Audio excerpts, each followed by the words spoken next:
Murakoze cyane kandi Imana ishimwe cyane. Nishimiye kubana namwe muri kino gitondo umwanya w'ijambo ry'Imana. Amazina yanjye nitwa Habakwizera Jean Bosco.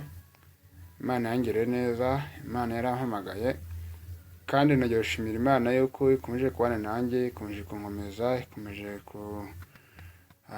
kungenderera, kuko Zaburi ya 41 n'ibivuga ngo ba mu rwisho rw'isumba byose azahama mu gicucu cy'ishobora byose. Rero ko ni mu rwisho rw'isumba byose najya mbyimva yuko ndurimo, Imana ikomeje kundinda izuba ryinshi, ikomeje kundinda imvura nyinshi, ikomeje kundinda imiyaga. Imana yo mu ijuru ikomeje kumpagararaho, kuko Daniel navuze neza, aravuga ngo abazi Imana yabo, aravuga ngo bazakomera, nibamara gukomera bakore by'ubutwari. Abantu bazi Imana, Imana irabakomeza. Imana yamara kubakomeza ikabakoresha iby'ubutwari, kuko Imana ntabwo yemera yuko kugukoresha kandi utabanje gukomera wowe. Ntabwo Imana ishobora gukoresha utabanje gukomera. Banza ukomere, ureke Imana igukomeze, numara gukomera ureke none Imana igukoresha. Abazi Imana yabo bazakomera, bazakomezwa, nibamara gukomera bakore iby'ubutwari. Rero Imana rero mu ijuru ihimbazwa mu gitero nk'iki cy'umugisha. Imana ishyirwe hejuru kandi yemereye yuko tuganira ijambo ryayo. Mureke tuganire aya magambo hari muri Zaburi. Ni amagambo numva ari ku mutima wanjye, Imana iri kuma muri iyi minsi, numva rwose kandi Imana iri kugenda ikoramo ibintu bikomeye, iri kugenda yimburiramo abantu iri kugenda yembukiramo. Ni ijambo ry'Imana riri muri Zaburi ya mbere, igitabo cya Zaburi igice cya mbere umurongo wa mbere. Hari amagambo avuga ngo hahirwa umuntu udakurikiza imigambi y'ababi, ntahagarare mu nzira y'abanyabyaha, nticare n'abakobanyi, ahubwo amategeko y'Uwiteka niyo yishimira, kandi amategeko ye niyo yibwira ku manywa na nijoro. Uwo nguwo azahwana n'igiti cyatewe hafi y'umugezi, cyera imbuto zacyo igihe cyacyo, ibibabi byacyo ntibyuma, icyo azakora cyose kizamubera cyiza. Ndongera nshimiye Imana yera Israel yuko ari duhagararaho. Nshimiye Imana yera Israel yuko ari turwanirira. Uwiteka atari umande rwacu, beshacu batumira mu ngoro. Uwiteka n'uturinda, ni uduhagararaho, ni uturwanirira. Paulo yigize andikira itorero ry'i Roma, abandikira amagambo akomeye, aravuga mbese niki cyadutandukanya n'urukundo rw'Imana? Mbese niki? Ni inzara, ni ukwambara ubusa, ni ukubabazwa, niki cyadutandukanya n'urukundo rw'Imana? Mwene data nagira umubwire nta kintu cyadutandukanya n'urukundo rw'Imana, kuko Imana yo niyo nziza. Nagira umubwire ngo kano gakiza twahawe ni ikintu gikomeye. Kuba warakijijwe, kuba warakire Kristo ni ikintu gikomeye, ariko nawe atari wamwakira kano kanya ni umwanya mwiza kugira ngo wakire Kristo, kuko bijya bishoboka yuko muri iyi si Bibiliya iravuga ngo agakiza ni impano twahawe. Muri iyi si bijya bishoboka yuko abantu batanga impano, ariko nagira umubwire nta muntu utanga impano y'agakiza. Impano y'agakiza ni impano umuntu ahabwa na Kristo ubwe, yakwemera kuyakira akayakira. Nagira nkubwire ngo iyo wemeye kwakira impano y'agakiza, Kristo aremera akayiguhereza, kuko muri iyi si abakire bajya bagabirana. Umukire umwe agaha undi indege, akamubwira ati ndakugabiye, akamubwira ati nkwaye iyi private jet, jya uyigendamo uko ushaka, aho uzaba ushaka kujya ugenda muri indege nguhaye. Undi akavuga ati nkwaye inzu nziza ku mazi, undi akavuga ati nkwaye ikibanza cyiza ku mazi, undi akavuga ati nkwaye inzu ihenze, nkwaye imodoka ihenze. Ariko nagira nkubwire ngo impano y'agakiza niyo mpano ikomeye twahawe twebwe abera b'Imana, niyo mpano twahawe twebwe abana b'Imana. Yohana yagize abyandika neza mu butumwa bwiza, igice cya mbere umurongo wa 12, aravuga ngo icyakora abamwemeye akizera izina rye yabahaye ubushobozi bwo kuba abana b'Imana. Nagiye nkubwira ngo naremeye Kristo ukizera izina rye, ufite ubushobozi muri wowe, ufite ubutwari muri wowe, ufite gukomera muri wowe, ufite kuba umwana w'Imana muri wowe. Kuko nagiye nkubwira ngo niba waremeye Kristo neza, ukemera yuko akuyobora muri wowe, wamaze gutandukanya karandezi wanyu, ahubwo wagiye mu bana b'Imana. Nagiye nkubwira ko tuvuka mu miryango igiye itandukanye. Iriya miryango tuvukamo habamo imiryango yagiye iroga, imiryango yagiye iraguza, imiryango yagiye icuragura. Basogokuruza bacu bagiye gukora ibyo byose bibi, bagiye bakora ibintu byinshi bitari binejeje amaso y'Uwiteka. Nizo twita karande. Izo karande rero zigenda zidukurikirana. Hari igihe iwanyu bibaga, bari abajura basogokuruza ba, izo karande rero zazigukurikira. Hari igihe barogaga, izo karande ziragukurikira. Hari igihe habaga umwuka w'ubusambanyi ukomeye, izo karande ziragukurikira. Hari igihe habaga umwuka w'ubusinzi ukomeye, na nubwo ukaba ukirimo, izo karande rero nizo zitugendaho. ariko nagiye nkubwiye ngo wemeye ko Kristo akuyobora ukaba umwana we. Niyo mpamvu Yohana yabivuze neza, aravuga ngo icyakora abamwemeye, iyo umaze kwemera Kristo uhinduka umwana w'Imana. Ntabwo ukiri umwana w'iwawe, ntabwo ukigengwa n'izo karande zose zo mu muryango iwawe, ahubwo uba ukigengwa na Kristo muri wowe, ukagenda ukinjira mu mubare w'abana b'Imana. Kristo agutandukanya na karande, ukajya mu mubare w'abantu bejejwe na Kristo, ukajya urimba ukavuga ati nejejwe na Yesu, nogejwe n'amaraso, ukavuga ati ngundi icyaremwe gishya kuko nogejwe na Kristo. Nagiye nkubwire ngo niwaremeye ku mwana w'Imana, Imana ibasha gutandukanya na karande.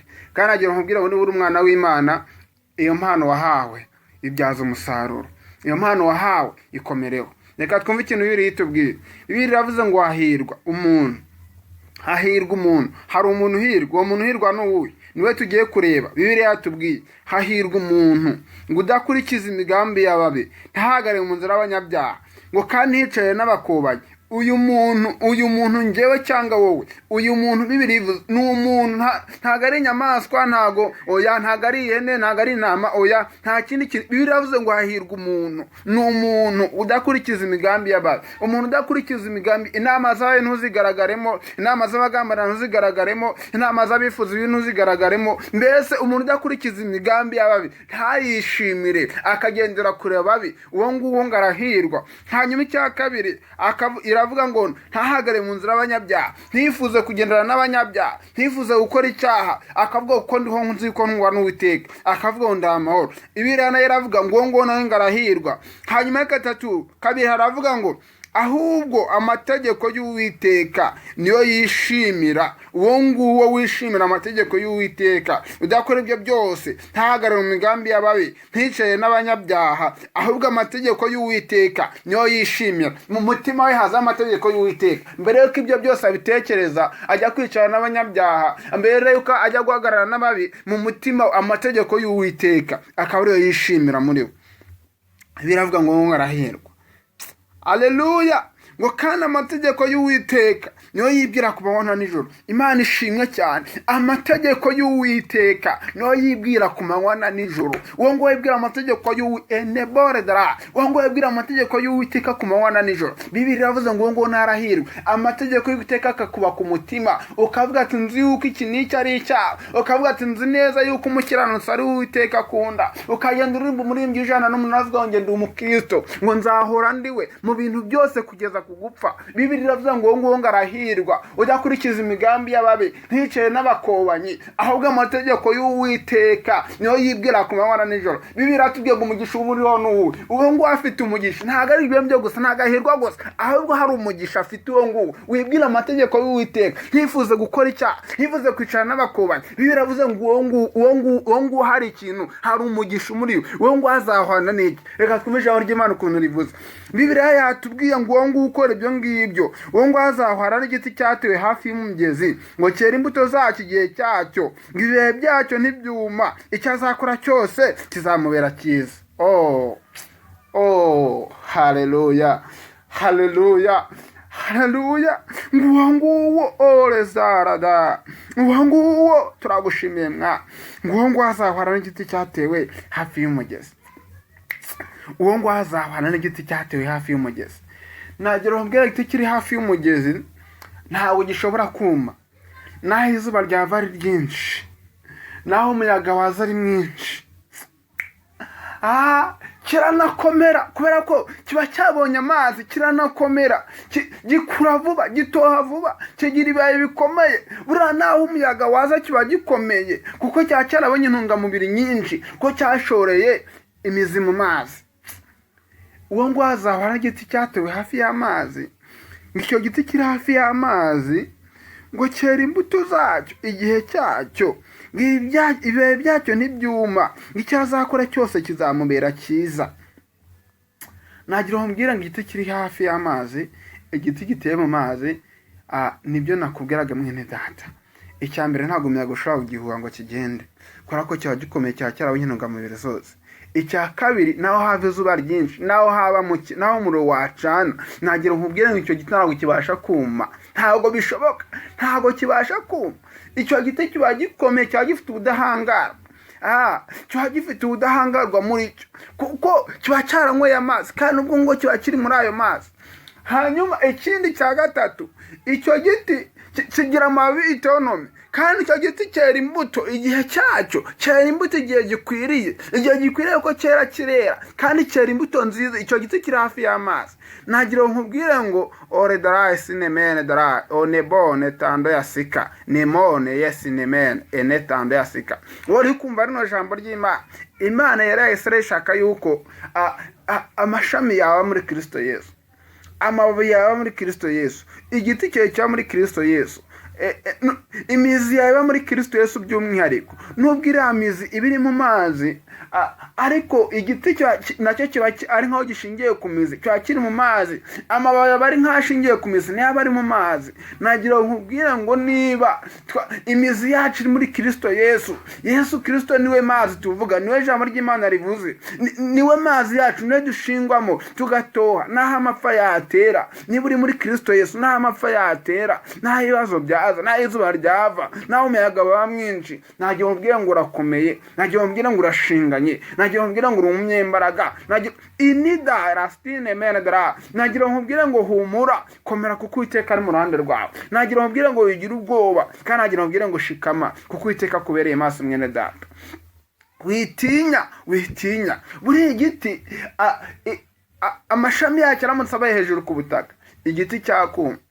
Ikindi cya kabiri, igiti buri hasi hadaherereye mu butaka, igiti kiruma. Tujya tubona ibiti byumye, nuko hasi haba hadaherereye. Tujya tubona abantu bava muri Kristo Yesu bakagenda, nuko imizi yabo ntabwo baba barashinze mu butaka hasi ndani, ahubwo imizi yabo baba barashinze hejuru. Cyangwa no mutaka hakuma, ntibamenye yuko humye ngo bongere ibihe byo gusenga, hongere hatote bongere batohe. Nagira nkubwire ngo niba uri muri Kristo Yesu, umeze giti cyatuye hafi y'amazi, wigira ubwoba, witinyishwa n'iminsi, witinyishwa n'ibi, kuko uri muri Kristo Yesu. Nagira nkubwire ngo komera shikama kuko Uwiteka ari mu ruhande rwawe. Nagira nkubwire ngo wigira ubwoba kuko Uwiteka ari mu ruhande rwawe. Nagira nkubwire ngo imizi yawe ishoreye muri Kristo Yesu. Reka nkubwire, zaguma mu rugo zizaza, za korona zizaza, ibibazo bizaza bigiye bitandukanye muri iyi si, ko zigeze mu isi y'ibibazo, ariko Uwiteka azakurinda, azakubera amaso kuko ushikamye muri we, kuko imizi yawe iri muri we. Nagira nkubwire ngo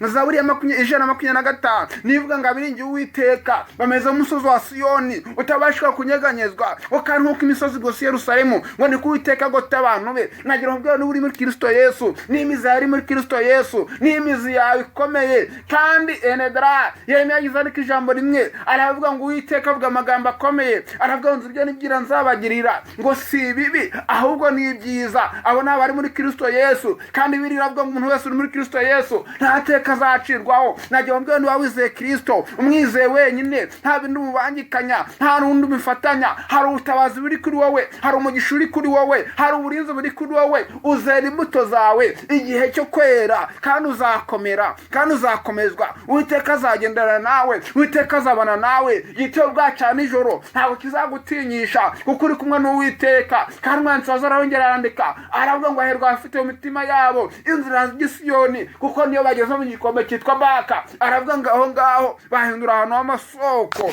Komera shikama kuko Uwiteka akubereye maso, kandi ntugire ubwoba, kandi witandukana n'Uwiteka kuko Uwiteka abereye maso abantu be. Uwiteka ari kugendera abantu be, Uwiteka ari kwana n'abantu be. Nagira ngo abantu bagutererana, abantu bakuvaho, inshuti zakuvaho, n'abavandimwe bakuvaho, nabo itaga bakomeye bakuvaho, ariko Uwiteka we ntabwo yagutererana. Uwiteka we ntabwo yakwishimira kukuvaho, ahubwo Uwiteka abana nawe, no bimaze akakubwira ati humura, ndi kumwe nawe, akakubwira ngo humura, dukomeje urugendo, akakubwira ngo guma mu nzira kuko ndi kurande rwawe, akavuga ati n'ubwanzu bakuvuyeho, n'ubwanzu bahagurutse, ariko Uwiteka akakubwira ati ndi Uwiteka, akakubwira ngo ndi kumwe nawe. Nagira mbwire ngo komera nshuti yanjye, nagira mbwire ngo yigira ubwoba, nagira mbwire ngo tinyishwa n'ibihe n'iminsi, nagira mbwire n'imizi yari muri Kristo Yesu, n'imizi yawe irimo neza, ari ishinze mu mugezi witwa Kristo Yesu. N'imizi waremeye Kristo ukamwemera nk'umwana w'Imana, ukambwira ngo wowe niningiye. Nagira mbwire ngo Uwiteka ari mu ruhande rwawe. Nagira mbwire ngo witinye iminsi, kuko umuntu wese uzi Kristo aramurinda, kandi Yesu arazonzabana nawe. aravuga ngo nzagendana namwe, aravuga ngo nzakorana namwe, aravuga ngo nzakora muri mwebwe.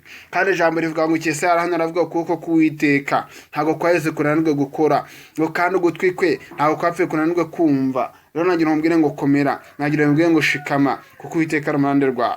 Murakoze cyane. iyi niyo magambo Imana yampaye, mukomeze kudukurikirana kuko hari ibintu byinshi Imana ishaka gukora kuri iyi channel, hari ibintu byinshi Imana ishaka gukora hari ibintu byinshi Imana ishaka kugendana n'abantu bayo, ishaka gukoreraho. nagira ngo mbwire ngo komera, shikama, kuko Uwiteka akubereye maso. Murakoze cyane. Amen.